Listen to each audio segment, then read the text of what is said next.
Please take your seats. The program is about to begin. Please keep in mind, we encourage all of our in-person audience members to wear a mask for the duration of the program.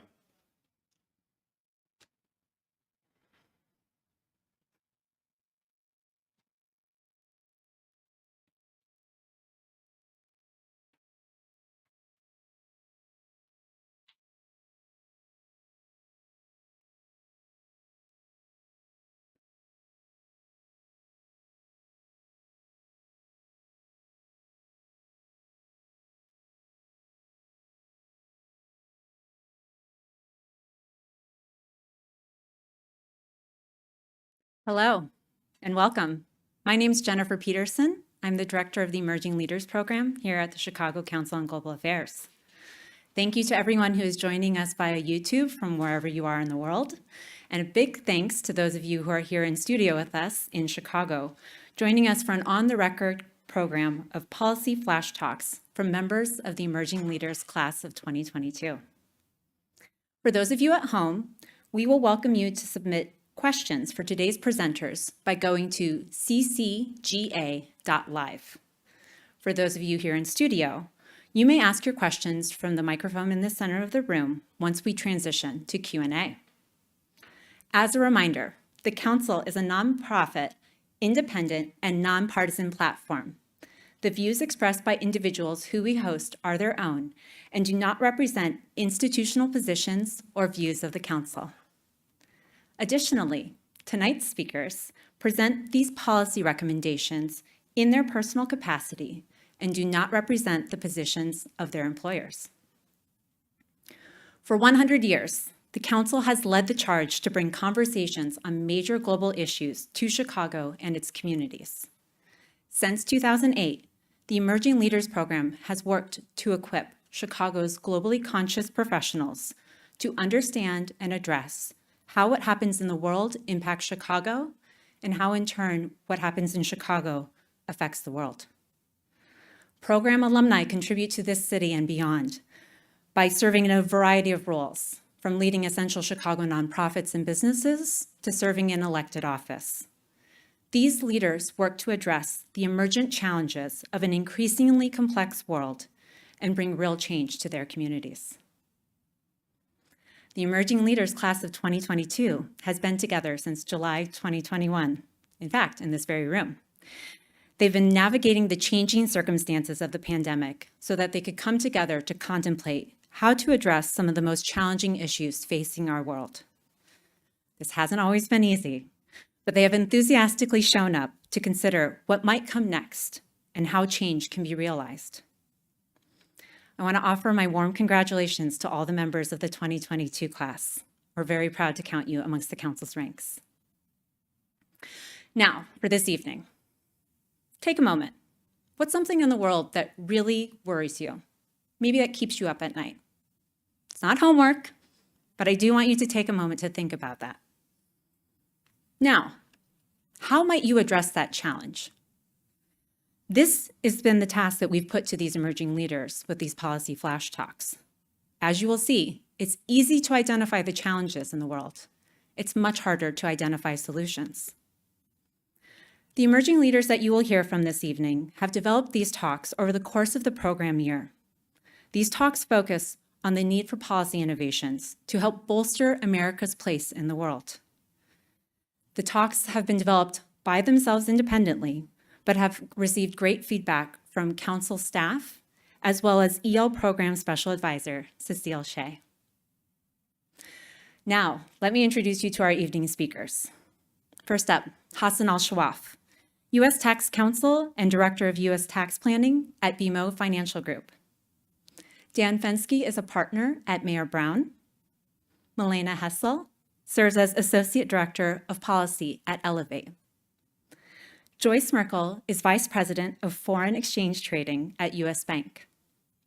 Julien Rosan is Trade Commissioner at the Consulate General of Canada here in Chicago.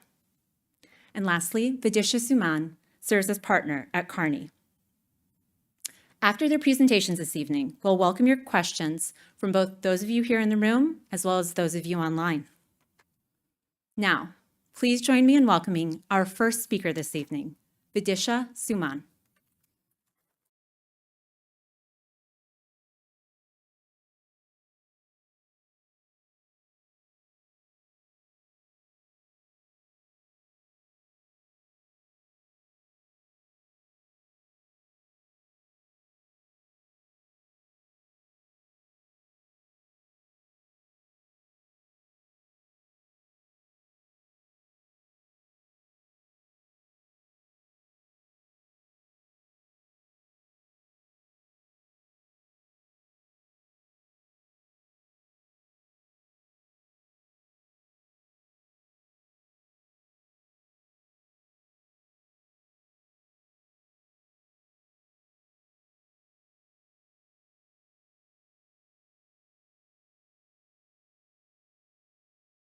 Relation between tech hubs and their impact on economic growth. In fact, a recent World Economic Forum report suggests that two-thirds of potential productivity growth in major economies over the next decade is projected to come from new technology investments. Yet, it remains concentrated in 10 tech hubs today. Now, here's the opportunity. If you look at the United States, the technology sector today supports 20% of our economy with job creation for 5.2 million workers. Of this, 33% is driven by tech startups. 50% of these tech startups, especially in the Silicon Valley, are headed by immigrants. And 75% of these immigrants started in the United States as students. What if we created a special visa category for immigrant students who are aspiring tech entrepreneurs to invest and settle in areas outside the well-established tech hubs? The proposed visa category can help boost the economic development of these cities by creating a level playing field when it comes to technology innovations. Today, the US immigration system has investment and startup visas and employee visas. However, there is an absence of a visa category for high potential recent graduates who intend to be tech entrepreneurs, but unfortunately may not have the funding required to meet the requirements for other visa categories. What I'm proposing is we offer these students without funding a non-immigrant or a guest worker visa for a defined time period that is automatically convertible into an immigrant visa if and when they procure the funding. And if there is no funding and viability during the period, they return home. Now, the question is there any precedent for geography-based visas like these? And the answer is yes. There are closer parallels to be drawn back home in the US from the field of medicine. For instance, the US provides immigration and naturalization incentives to foreign physicians who agree to practice in underserved communities for a minimum number of years. Now let's get into how will this visa category work. In order to implement this, we require a well-established eligibility criteria that is quantifiable as well as governable. So I'm suggesting 5 different criteria. Number 1 is qualification. So qualifying students could be top quartile foreign students from top tech and engineering universities in the United States. The focus here should be on merit and not placing any caps based on nationality. The second is jurisdiction, which will include cities or metropolitan areas where you are eligible for this new visa category. And we can consider cities maybe with less than 5 tech unicorn companies in a year to allow for equitable growth. Third is the stay duration. I'm proposing at least 5 years post-visa grant to give the entrepreneurs an opportunity to expand and grow and establish themselves in that space. The fourth is the idea itself. So instead of making a generic tech entrepreneurship visa, how about we promote specific startup ideas that are focused on, say, sustainability and climate control? So you allow 2 opportunities. One, you create tech hubs as well as you create these new opportunities for growth when it comes to sustainability and climate challenges that the world is facing today. And the last piece is sponsorship. Now, in lieu of secured funding, it'll be great if the students can have either a university or a VC sponsorship that gives some credibility to that idea. These requirements can be reviewed every year based on the impact from the program, which can be measured by the number of jobs created in this defined period. Now, I do understand there'll be a question from most of you around, are we favoring immigrants over US citizens? The answer is no. I acknowledge that many of us would argue that the United States should instead improve education opportunities for students, specifically because if you start importing talent, it takes the onus off the local government to fund and for local businesses to demand a very full, rigorous, well-rounded education for children and young adults. What I'm saying is increasing the number of immigrant tech entrepreneurs is in no way intended to negate the need to strengthen American education system. We have to do both in order to compete in the global marketplace. And the second suggestion I have in order to govern this is the Congress could establish a commission to review and suggest revisions to the program, staffed with economic, labor force, and other experts. The proposed commission will also have the mandate to assess any negative impact from this category, either on the education system or on the labor market as a whole. Now, having been a consultant for a while and working with tech companies a lot, I can tell you the need of the hour is now. The intangible asset of innovation is becoming an increasingly important driver for economic success. The time is now for US policymakers to help support equitable economic development across US cities by looking at my idea and implementing the same. Thank you so much.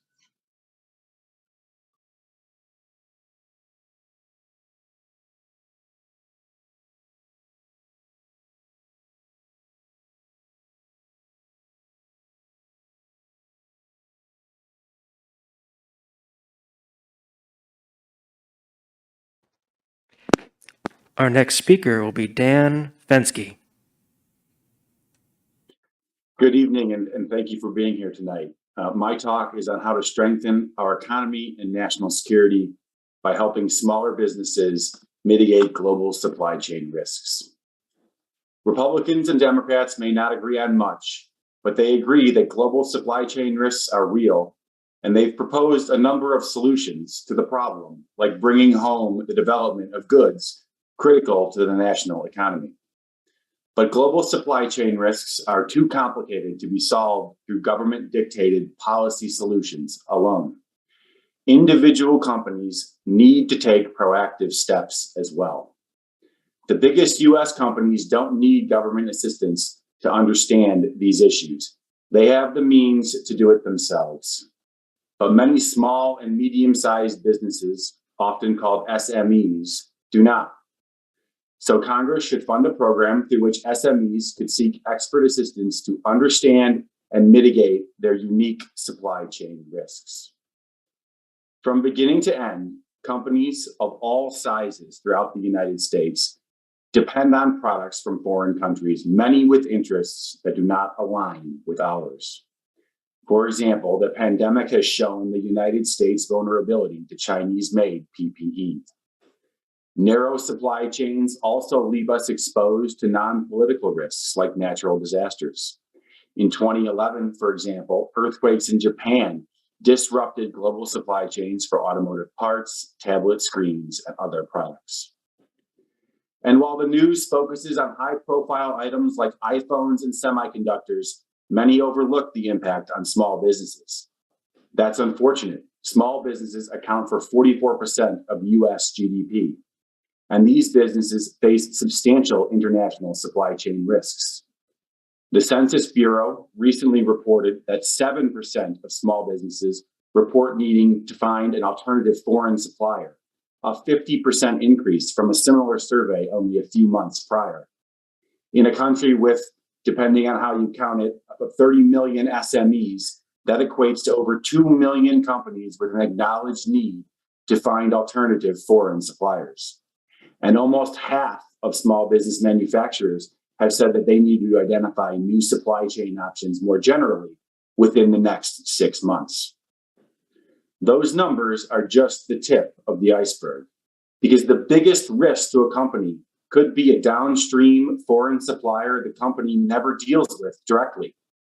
If you own a small business selling educational toys, for example, made overseas, You may know who your supplier is, and perhaps you had the foresight to buy from a supplier, for example, who does not manufacture in China, so that your products could not be held hostage during a trade dispute with China. But do you know who makes the plastic used in the toys? The electronics? Are those components made in China? How likely is it that your component parts could be caught up in an international dispute with China? If that happens, how will that impact the manufacturing of the toys that you sell? If you can't get your hands on those toys, what alternatives exist? What risks do those alternatives have? As this example shows, knowing risks at the first step of a supply chain just isn't good enough. Companies need to understand their risks all the way down to the mine supplying the raw materials used to create the products they buy and sell. And these are not just economic risks, they are national security ones too. Supply chains that end in or cross through a country with interests hostile to the United States give those countries leverage over US foreign policy. So it is in the United States economic and national security interests to help smaller businesses understand their global supply chain risks. A publicly funded program can help do this.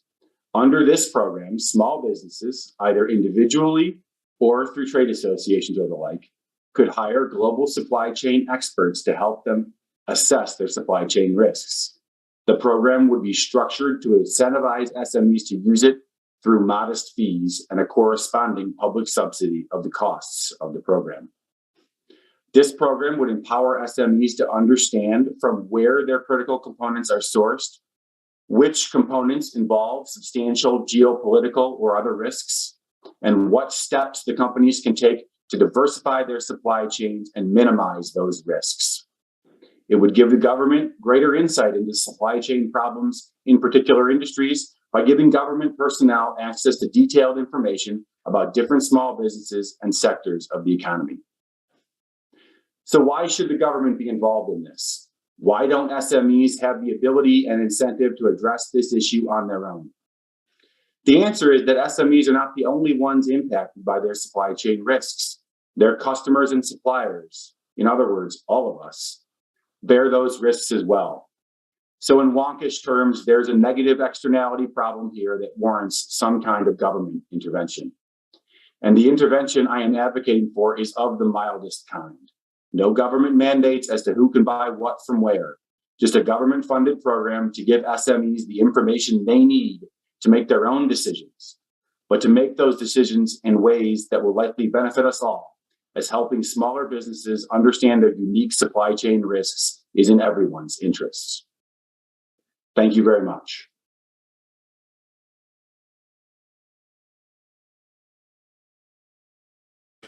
Our next speaker will be Milena Hessel. Solar panel prices have plummeted in recent years. So how many of you have taken advantage of that to put solar on your roofs? One person for folks online. That's about what I expected. Solar is cheap and clean, but more than 80% of American households cannot access the benefits of rooftop solar. Their houses are shaded, their roofs are shaded, or otherwise unsuitable, or they rent or live in a condo building where they just can't put solar on their roofs. Furthermore, low-income communities and communities of color are more likely to have unsuitable roofs and have higher portions of renter households, exacerbating disparities in solar access that already exist due to issues like high upfront cost and barriers to financing. Luckily, there's a simple solution that a number of states have already taken to ensure that all their citizens have access to cheap, clean solar electricity. That solution is called community solar. Community solar uses shared, off-site solar projects to transform solar from something that only a handful of households can use to a widely accessible tool for entire communities to save money and combat climate change. Community solar is a little like a community garden. Folks who can't have a garden in their own backyard share the fruits and vegetables that a community garden produces. Likewise, folks who can't put solar on their roofs subscribe to a share in an off-site shared solar project, and get credit for the electricity their subscription pushes back out onto the grid on their electric bills. The thing is, for this to work, there has to be a way for that community solar customer to get credit for that electricity on their bills. This is where state policy comes in. Most states already have policies in place to compensate rooftop solar customers for the electricity their systems push back out onto the grid. It works like this.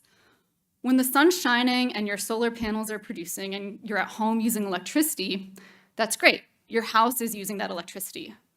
But when you're not there, that electricity generated by the solar goes back out onto the grid for your neighbors to use, and you get credit on your bill for that electricity.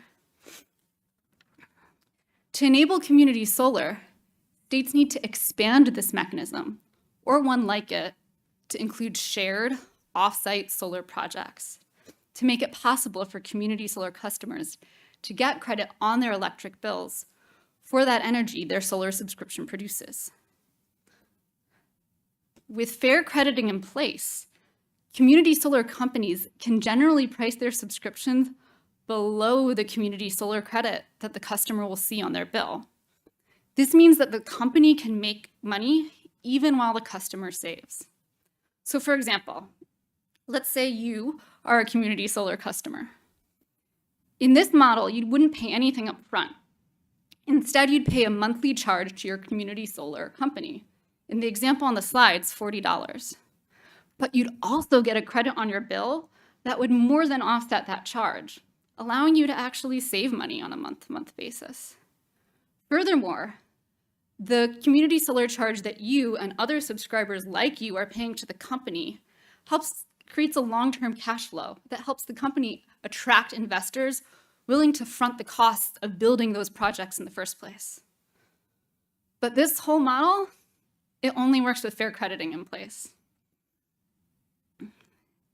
Expanding existing solar bill crediting policies to include shared off-site solar projects is a simple way to truly make solar energy available to all. Low-income communities and renters deserve to access the benefits of solar just as much as their upper-income, home-owning neighbors. And with community solar, they can. Community solar flips upside down many of the barriers that make rooftop solar difficult to access for some folks. Its larger project size allows it to take advantage of economies of scale, driving down costs. Projects are already remote, so you can take your subscription with you when you move across town. And financing occurs at the project level, making the question not whether a family can afford an entire system, but whether they can pay their electricity bill next month. Furthermore, community solar stands to benefit more than just households. There are plenty of businesses, nonprofits, and government buildings that can't put solar on their roofs and would love to subscribe to a share in a community solar project. And in addition to the environmental benefits, community solar brings local economic development through construction jobs and property tax revenue. Some of you may already live in states that have established community solar programs. Here in Illinois, we're lucky that we have one, but many states have not.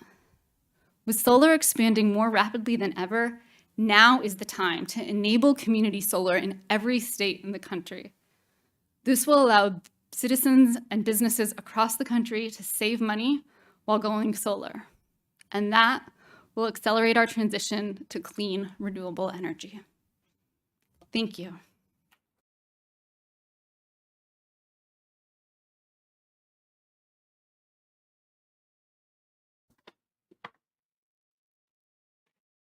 Our next speaker is Julian Rosan.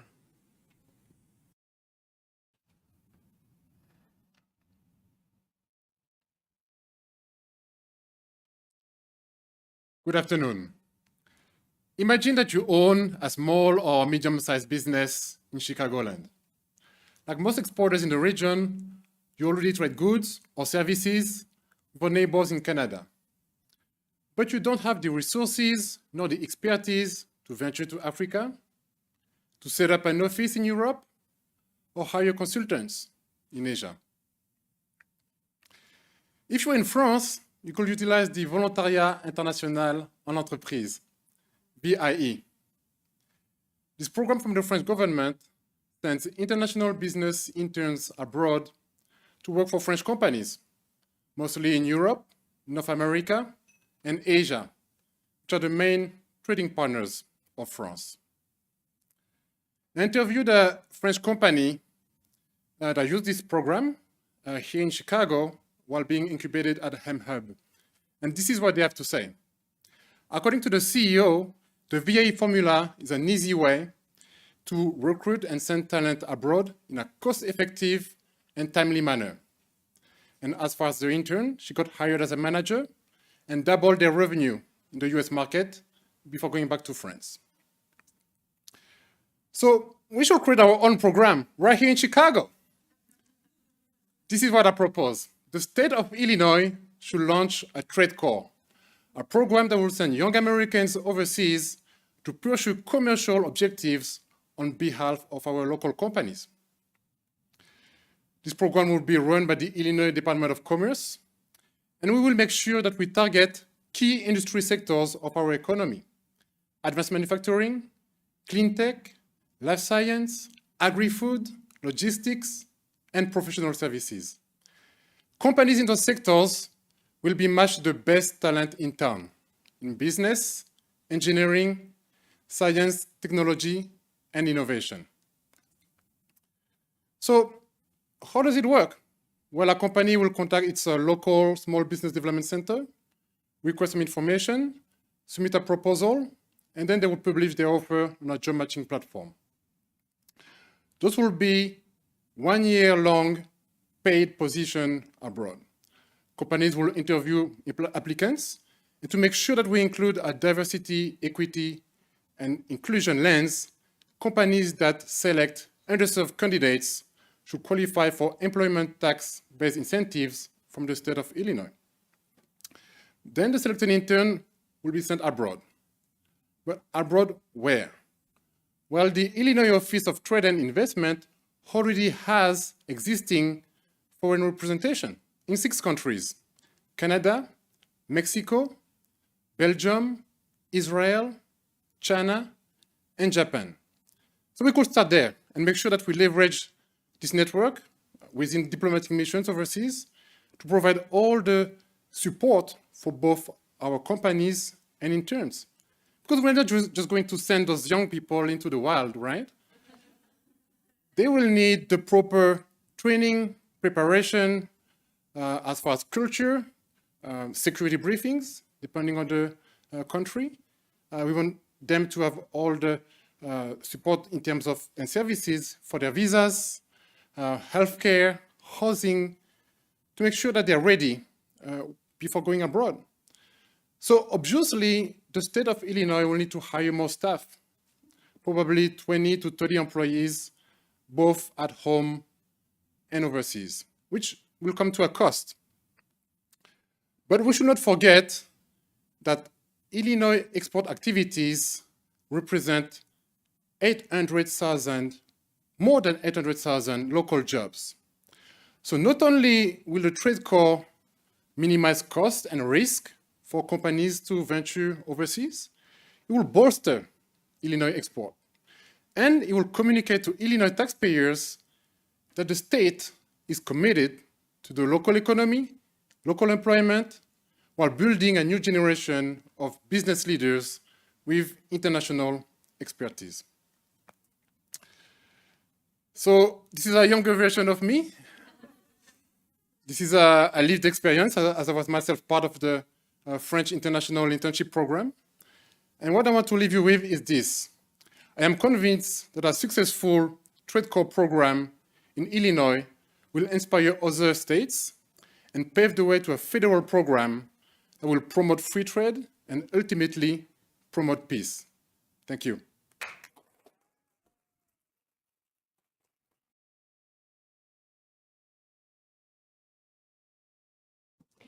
Our next speaker will be Joyce Merkel.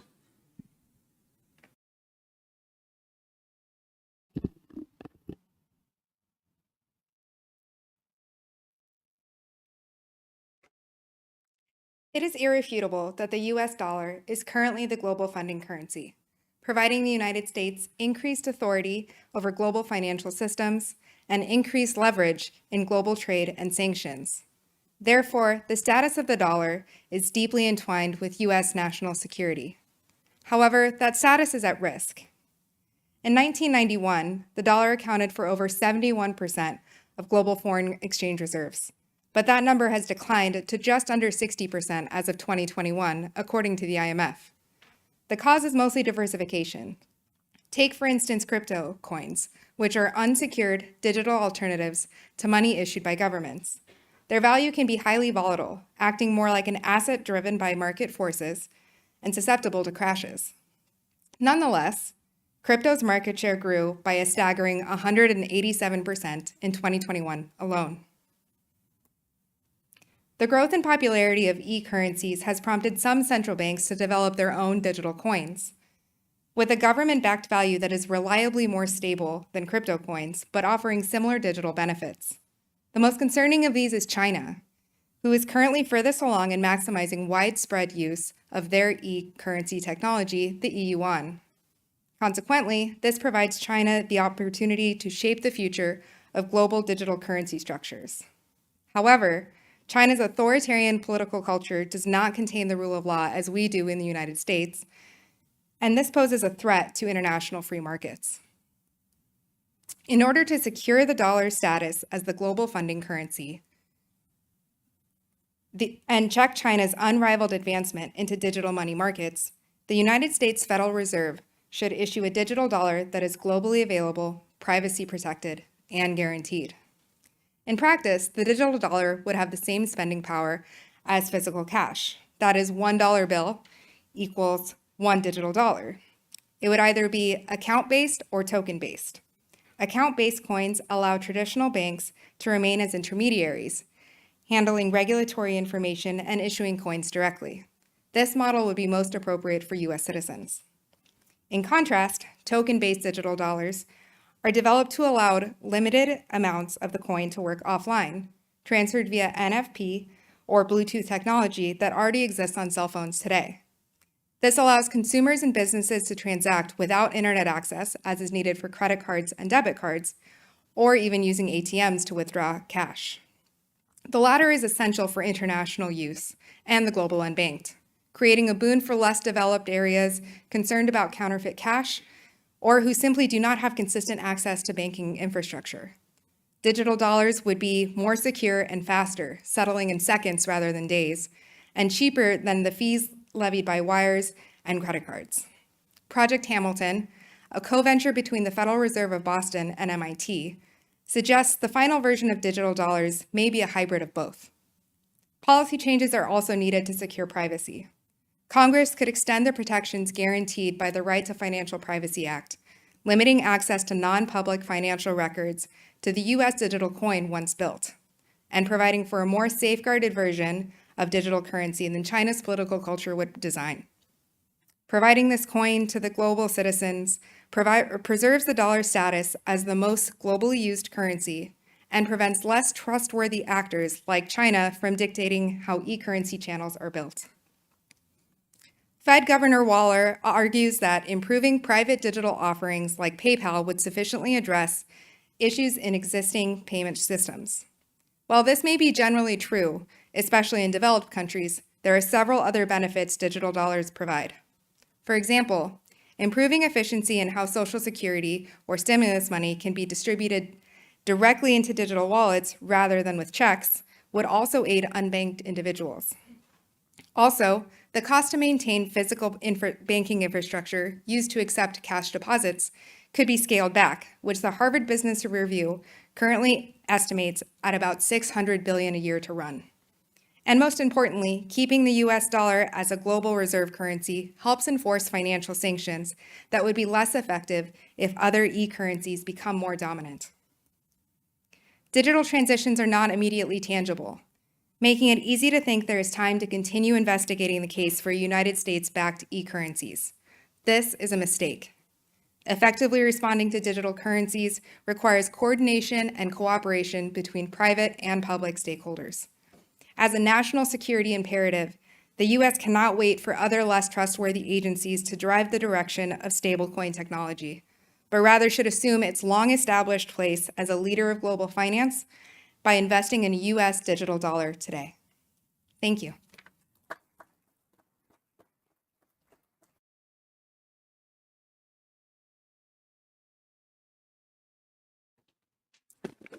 Our next speaker will be Hassan Ashwaf.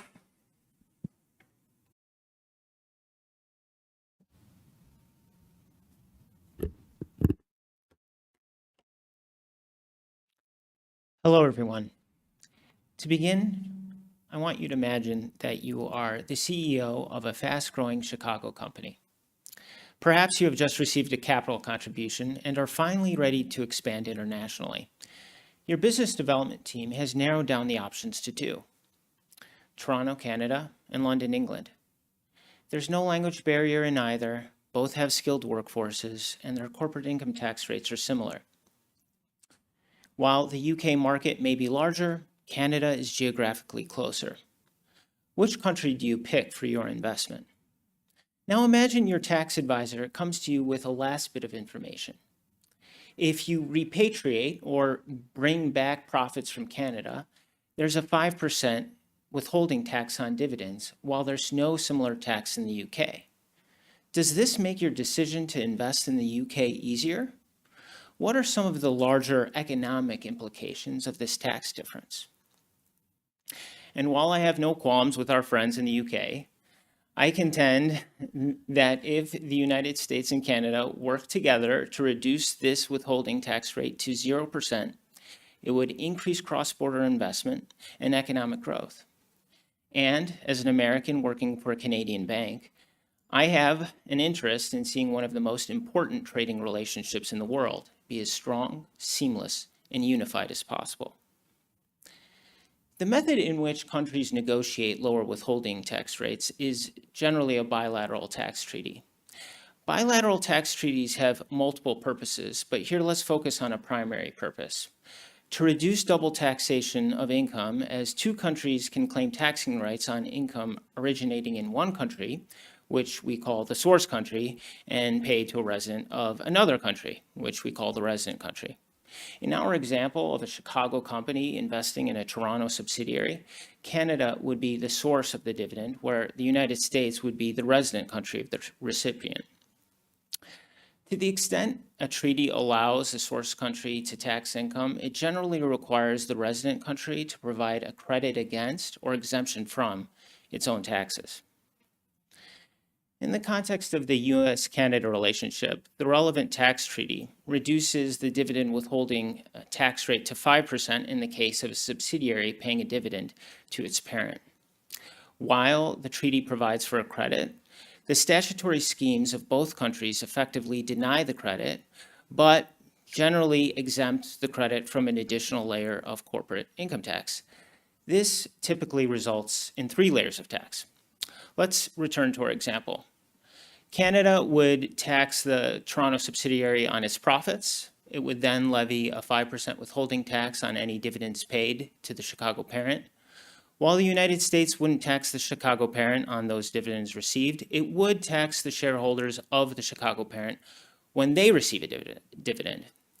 This can potentially result in a total tax burden in excess of 50%.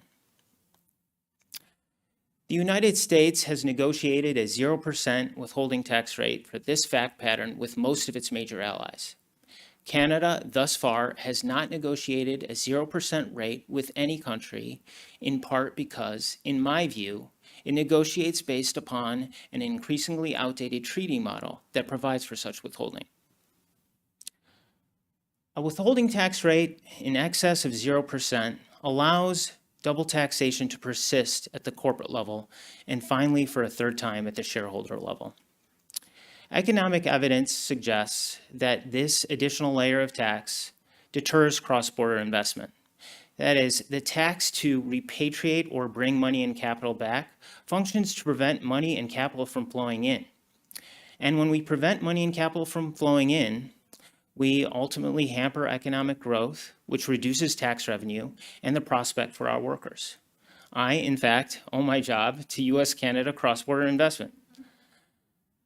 The withholding tax also harms shareholders, many of which are foundations, pension funds, and retirement accounts, because shareholders ultimately bear the burden of this withholding tax, even if it is more opaque and hidden. If Canada and the United States, via treaty, work together to reduce the withholding tax on dividends to 0%, it would increase cross-border investment and economic growth. And if we return to our example of a Chicago CEO, they just might decide to invest in Canada over another country, and one of their counterparts to the north might just decide to invest here in Chicago rather than elsewhere. In doing so, we will be creating opportunities for our workers and our companies on both sides of the border. Thank you.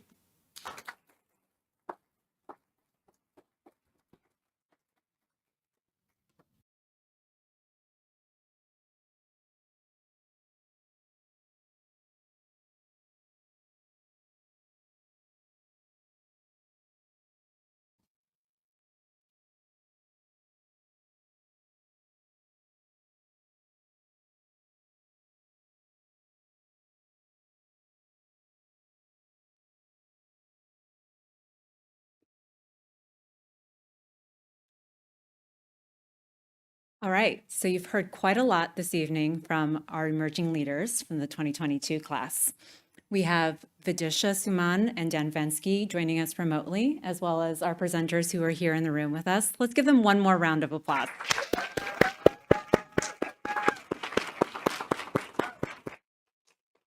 Okay, so as I noted earlier, this is the time for questions. If you'd like to ask a question and you are online, please visit ccga.live.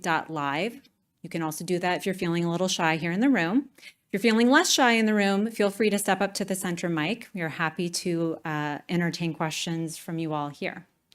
Let me get started with the first question. Dan, we've got a question here online for you. Isn't this something the government should be doing already? Wasn't the burgeoning global cooking oil shortage, which I'm sure you know well, or the risk to the baby formula supply totally predictable? I think I agree with the premise of the question, which is something that the government definitely should be doing. I think the reason behind my policy idea and how it complements what the government's sort of already doing, right, is the Biden administration has an ongoing set of supply chain issues or policies that are designed to get at sort of the things that the government sees as being particularly important. You know, semiconductors, lithium-ion batteries, et cetera, are sort of the key ones. But the premise of my idea is that, as we learned in the PPE example during the pandemic, and as your question also brings up, the government's never going to have full insight into what all the supply chain risks are, but the small companies who face this every day will. And this will be a way not only of solving those problems, but also of giving government the information it needs to then also act and enact different policies that might be a little bit more government-centered. Great. Thank you, Dan. We have a question live here in the room. Hello. Sorry, your name just blanked on me, but the person who talked about visas. Vidisha. Vidisha, thank you. What do you think is the biggest obstacle to making that happen? Just one. I think the biggest obstacle is, I would say, the mindset. I had mentioned in the program, in my policy as well, that there are challenges, and I was speaking about, I spoke to my colleagues and as well as some folks in the council. The question that was raised is, why should we just focus on immigrants? And it is always a question that's being raised. I am an immigrant myself. I came to America with my big American dream. And I can tell you one thing, there are statistics that's proving that there is a lot of benefit that we can get from immigrant population that's not effectively used and utilized today in the United States. So for me, the biggest obstacle would be just going outside of that mindset that we need to just focus on US citizens and looking at the American dream as a place where America is fulfilled and developed as a land of immigrants and the land of opportunities for everybody who can come and survive and sustain and create an opportunity for themselves. Great. Joyce, we have a question here for you online. One of the rationales for Chinese central bank to explore digital currency is said to be a greater level of control over and insight into individual spending. How does a digital dollar avoid these privacy concerns? Thank you for the question. I think the way that it avoids it is specifically by making policy that protects these very important privacy issues. The Right to Financial Privacy Act is something that we currently use today to protect all of our accounts, our banking accounts, and ensure that the government cannot look at our information without a warrant or without a good reason. These kinds of protections are already trusted and in society today and can be extended to a digital coin to not only protect US citizens, but also international citizens. And for that reason, it would be a better option than what China can offer to the national market and the international market. Great. Hassan, next question's for you. All right, the question is, won't your proposal cost the US Treasury money? Is this the time to be cutting corporate taxes? It's a great question. So I think there are a couple things to consider. Although you reduce the withholding tax revenue, you are creating more tax revenue from more economic growth. The United States has kind of made that calculus that it's beneficial with a number of other treaty partners. In the end, I don't think that as much revenue is lost as people would think. I think that a 0% withholding rate, I think it has benefits beyond just the simple economics too. I didn't mention that in my talk, but I think it can bring countries closer together, kind of economically tie them together closely. So there are also benefits beyond the ones related to economics. So I think if there's any tax revenue lost, it's more than offset by other benefits. Okay, great. Julianne, what kind of support will overseas Illinois trade offices supply to these interns? You touched on this a little bit, but I think the question asker would like to hear a bit more. And then the follow-up question is, aren't those services available from the private sector? So in terms of services, as I mentioned, before the interns are sent abroad, they will need culture preparation, depending on which country they're going, maybe language preparation as well. They will need security briefings, depending on the risk of the country where they're going. But also, they will need support to get housing, to get their visas, to healthcare would be also important for them. So this is something that I think only the state should provide, or I mean the government should provide. I think that letting a private company or someone from the private sector to deliver those services might be a security risk.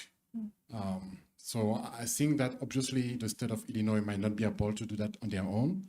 This is why they will need the support from the federal government, especially foreign officers within diplomatic missions abroad, or partners such as the U.S. Commercial Service that will, already provide this kind of services and will be able to support the interns. Great, thank you. Elena, no surprise, this question's for you, I suppose. Is there a downside to your proposal?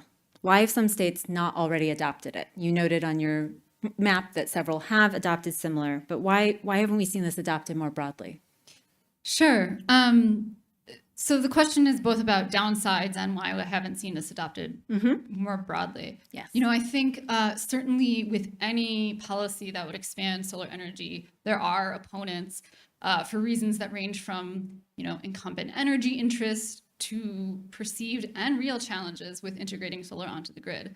But when we're talking about this policy in particular, I think you have to look at sort of the timeline at which solar costs have come down and the states that you see on the map having just recently pioneered these policies. So both of those trends have happened in the past 5 to maybe 7 years for the very first community solar program.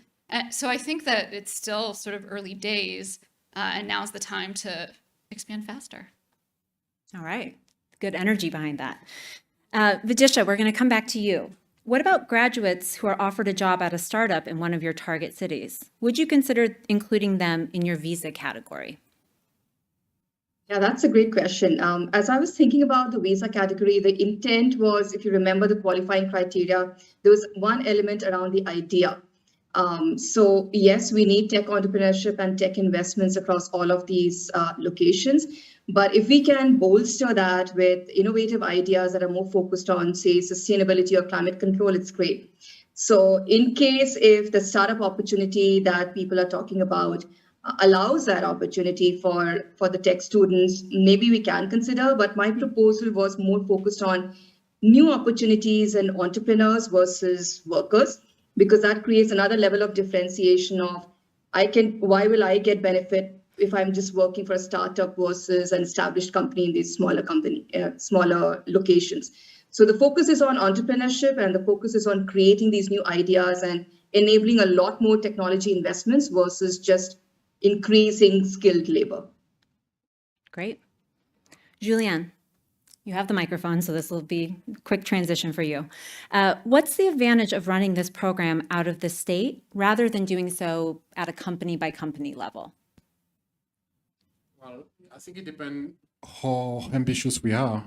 If we want something which is scalable, we have to start at the state level and then bring it to the entire country.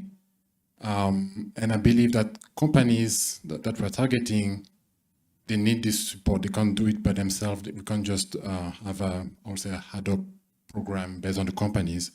I think having the federal or even state program bring a framework for the companies to succeed in this mission. Okay. Joyce, I'm going to ask you to grab the microphone from Julianne. I already don't carry cash. This is the premise of the question. So how will your proposal affect me?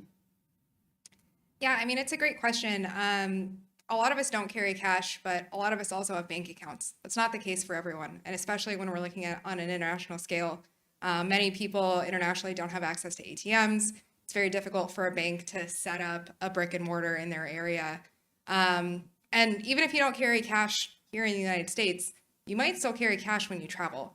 So there's a lot of different use cases that apply outside of our borders that can still be beneficial to US citizens, while also being really beneficial to the international market, especially for people who are very dependent on small goods, and meaning that they really care that your $1 bill is really a $1 bill. And counterfeitism is extremely dangerous to those kinds of economies. By having a digital dollar that's secured and backed by the United States, that helps eliminate that risk for them and really helps other economies prosper and have a new relationship with the United States that helps build trust. So there's a lot of different ways that it can affect you, even if we're not using cash in our pockets today in this room. It's something that will affect the way that you interact with markets internationally moving forward. Great. And again, remind the folks in the room with a very gentle stare. If you'd like to ask a question, please jump to the mic. Dan, I'm going to throw a question to you. You've noted that this is a program that can benefit individuals, not just who are in the companies who run SMEs, but also those of us who are consumers or potential suppliers. I'm curious as to how you think it might function, be it in what level of government, or if, similar to Julianne, would this be something that might be better addressed at a state level versus a federal level? That's a great question. My default position is that this would naturally be housed under the Department of Commerce's sort of authority. They already have a foreign trade organization and expertise in foreign trade to begin with that we could build upon there. I think as a practical matter, it would probably start with a pilot program where the Department of Commerce would oversee it and perhaps contract with consulting firms that are already out there to get off the ground. And then we can determine over time whether it becomes sort of an internal think tank at the Department of Commerce, or if sort of a public-private partnership makes the most sense. I had not considered housing it at, for example, the state level. I think if we're talking about national risks, which I think is what we're primarily concerned here with, because I don't think the supply chain risks usually come from the geopolitical risks I'm describing come from, if you're an Illinois small business buying your product from Wisconsin. So I think it probably makes sense to keep it focused at the national level because it's really more of a national risk, but I certainly would want to give more thought to whether or not it could be done on a state-by-state basis. Great. Wonderful. Thank you. Milena.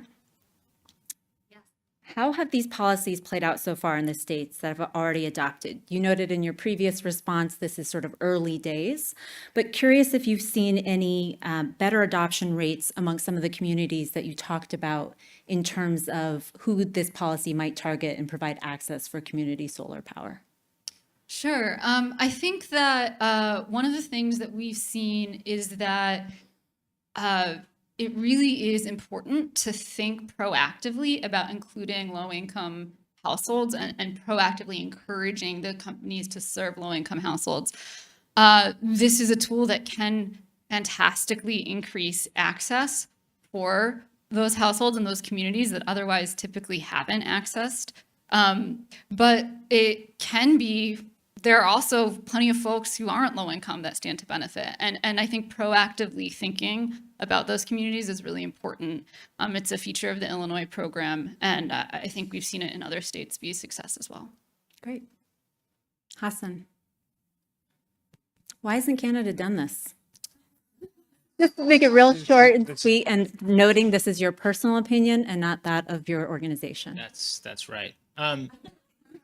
So in 2007, the United States offered Canada a 0% rate, like it does with all of its other major allies, and they declined the offer. And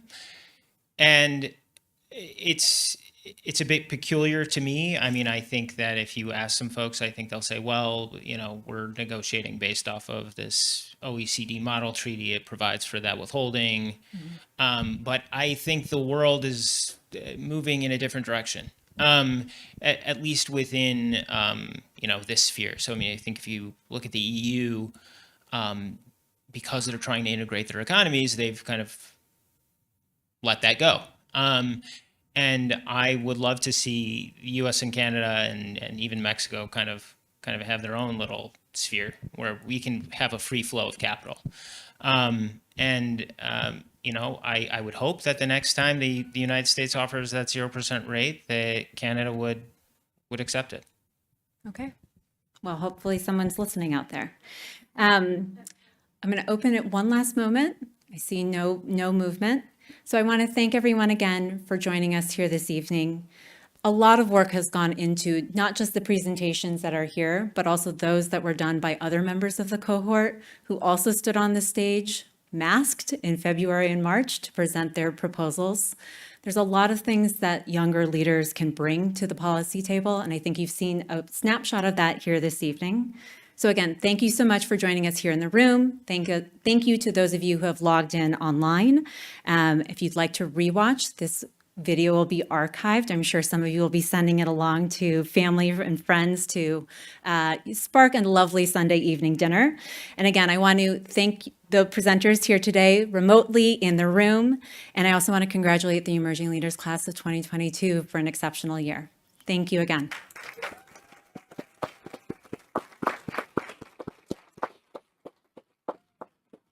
If you are in the room, please join us for a toast in celebrating the Emerging Leaders Program. Thank you again.